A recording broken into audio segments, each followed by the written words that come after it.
Meet the Bedlam Boys, Tyler Thompson and Cameron Coleman. Growing up in inner Oklahoma City, these boys have been playing football together since they were 7 years old. Their families were really close, and the only thing that separated them was the Bedlam series. See, Tyler's parents are both OSU alumni, so he was a Cowboy fan before he was even born. He always dreamed of playing for the Orange and Black, so when he emerged as one of the best cornerback prospects in the nation, it was an easy commitment choice for him. Standing at 6'1", 200 pounds, Tyler puts the white corner stereotype to bed. With off-the-charts play recognition and speed to keep up with any receiver, Tyler looks to rival Travis for the best DB in the nation. Then there's Cameron. Coming in at 5'11", 190, Cameron isn't the biggest receiver, but coming out of high school, he was one of the biggest recruits. With his dad playing football as a Sooner, Cameron actually grew up able to see his dad play and knew where he wanted to be from that moment on. With his ability to separate from defenders, either in a break or streaking down the sideline, combined with his sure hands, Cameron versus Tyler will be a matchup to see in week 3 of this regular season. And without further ado, let the battle Cameron's first game is going to be at home against Temple, and they're going to start off with the receiver screen, where he's going to pick up some solid yards for about a gain of 7 to get his career start off on the right foot, where he's going to make a tough catch on the slant, and then Arnold's going to drop back and find him again over the middle of the field as he gets some big rack and sets Oklahoma up inside the red zone. We're on a 2nd and 8. Jackson's going to drop back and force a throw into double coverage, where they're going to intercept it and take it back for some huge return yards. As the drive started off promising, but Jackson forced a throw, which is going to do yet again right here. He's going to force it, not even calling for the ball. He's going to throw the ball right to the defender, and just like that, Oklahoma's going to be down 10 points to the Temple Owls as they're trying to make this comeback. They're driving down the field, and Cameron's going to drop a clutch pass. And the next play, Jackson Arnold selling again. He's going to throw his 3rd interception of this half. So I'm going to have to go ahead and help him out. Cameron's not on the field, so I'm going to control him, and we're going to get this touchdown right here. Only put us down 3 points on this 3rd and 8 right here. After their defense gets another stop, Cameron's going to run an out route to pick up key first down as they're trying to at least tie up the game before the half. He's going to get open on this in route right here, and then a few plays later, Jackson is going to be dropping back, and he's going to find Cameron for his first touchdown of his collegiate career, making a tough catch in traffic to give Oklahoma the lead headed into the half. We're here in the 3rd quarter. Cameron's going to get wide open on the in route, and he's going to use his speed to take it all the way to the house for his 2nd touchdown of this game, hitting the shmoney dance as Oklahoma extends their lead. But of course, Jackson freaking Arnold, he's going to force another uncalled for ball into traffic, and they're going to take this one all the way to the crib, only putting them a 2-point conversion away from tying this game up. But our defense is going to get the stop. We're going to get a few first downs, and Jackson Arnold is going to be able to take this knee. And even though he almost sold Oklahoma the game, Cameron's impressive performance saved the team. Headed over to Oklahoma State, where Tyler's going to start this game off with the sack coming from the slot corner blitz, which is going to go ahead and lead to a 3 and out. Tyler's going to go ahead and return this punt right here. He's going to pick up some solid blocks and get to the outside, setting Oklahoma State up with solid field position, where they're going to go ahead and get their first 7 of this season. Back on defense, they're going to try to test Tyler, and he's going to go ahead and jump the fade, getting his first interception of the season, showing his lockdown ability, as Oklahoma State is going to score again, putting them up a full 17 points headed into half as they get another stop right here. Headed into the 3rd quarter, they're up 24-0, and Tyler's actually going to get beat right here, biting down on the play action, where he's going to hit his receiver right here for a short gain. And then on 3rd and 7, where Oklahoma State is going to get another stop,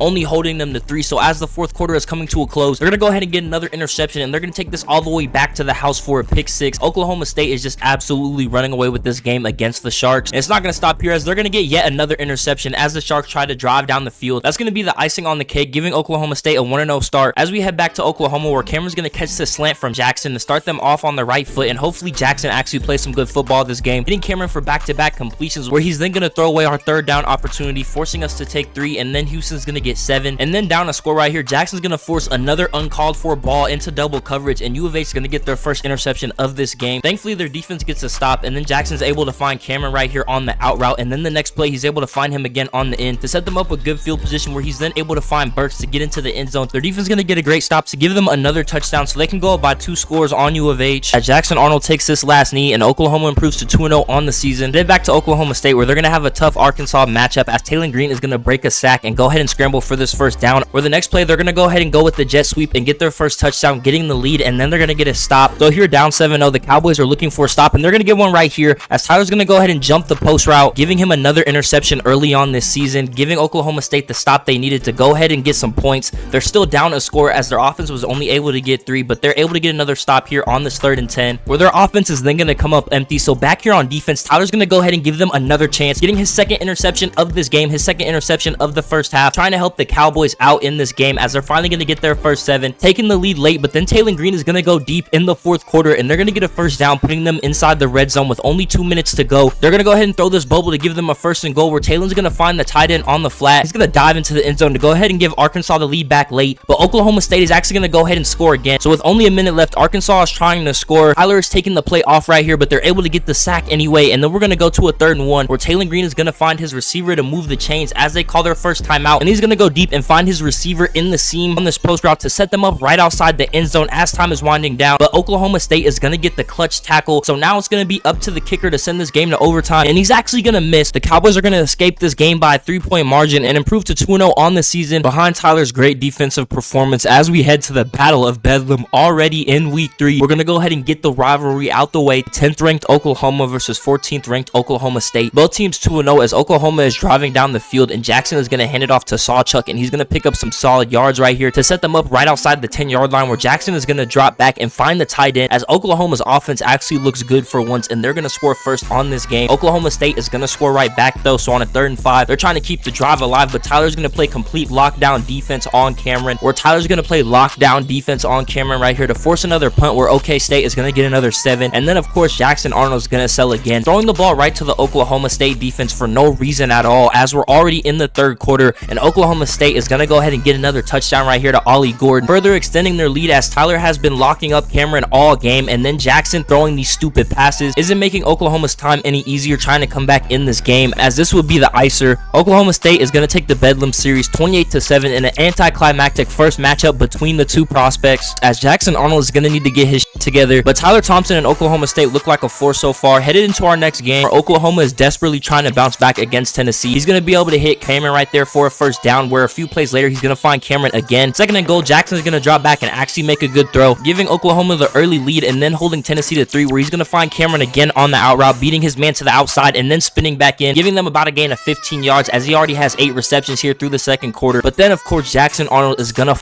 it up again. I'm sorry for cussing, man. I'm probably going to cut it out, but I'm going to have to control this quarterback as Jackson Arnold is just throwing dumb passes. He's finally going to find Cameron open right here as they get 3 before half to tie it up, but Tennessee is going to receive the kickoff and go take it for 7. So now Oklahoma's trying to drive down again, and he's going to hit Cameron in the seam, and then a play later on busted coverage. Cameron's going to be wide open on the sideline as he's going to get his first touchdown of this game, but then Tennessee's going to get 3. So down 3 in the 4th quarter, Jackson's trying to get the go-ahead drive, and he's going to throw another dumb interception, giving Tennessee the ball back toward the end of this game, as luckily the Sooners are going to get a stop, and Cameron's going to go ahead and get this receiver screen and take it to the outside. Still only down 3 points. Jackson Arnold just needs to play smart football, and the Sooners can win this game. Of course, on a 3rd and 3, he's going to throw another double covered unopened pass, and the AI is really finna get cut as the Sooners drop 2 straight behind Jackson Arnold's sorry ass, throwing too many interceptions. But I digress as we head back to Oklahoma State. The Cowboys are trying to go 4-0 against the 5th ranked Utes, but just in a few quick plays, they're able to score and take the lead here, but Oklahoma State goes ahead and gets it right back. So down 4 points right here on a 2nd and 2, they're going to go ahead and go for an incompletion. They're trying to get them off the field, and they're going to go ahead and get that big stop for Oklahoma State to try to extend their lead. But then down here in the 3rd quarter on a 3rd and 6, Cam Rising is going to take the read option, and Oklahoma State's going to get another big stop, and then they're going to miss this field goal. So they're going to go ahead and be up still a full touchdown headed into the latter plays of the 3rd quarter, where they're going to go ahead and hand it off on a 3rd and 7. Oklahoma State has been playing good defense all game, so here up 8 in the 4th quarter, they're trying to get that last stop as they sack Cam Rising on 3rd down, making it a 4th and 18 to go ahead and end the game. Tyler's going to go ahead and lay down the boom, forcing a fumble right here on this play to go ahead and secure Oklahoma State's win against the 5th ranked team in the nation. As Tyler didn't fill up the stat sheet, but he locked up all game long. Of course, as we go back,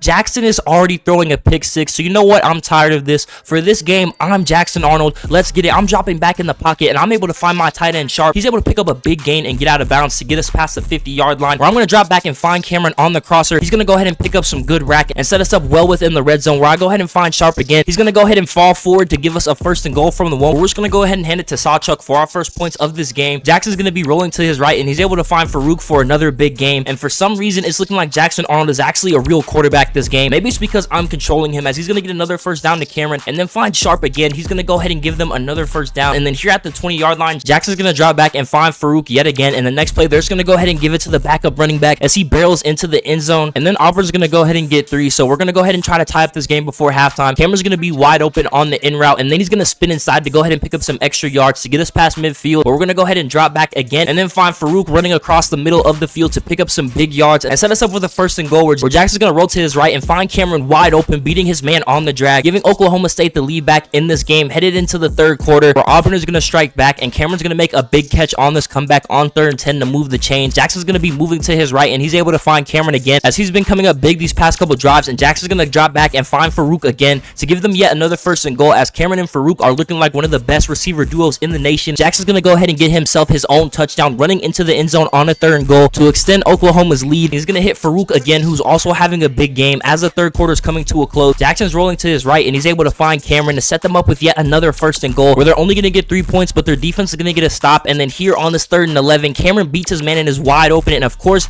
even when I'm controlling him, Jackson is still going to sell, forcing Oklahoma to punt, and the Sooners are going to go ahead and get another stop. And as Jackson takes this knee, go ahead and comment down below if I should control the quarterback moving forward.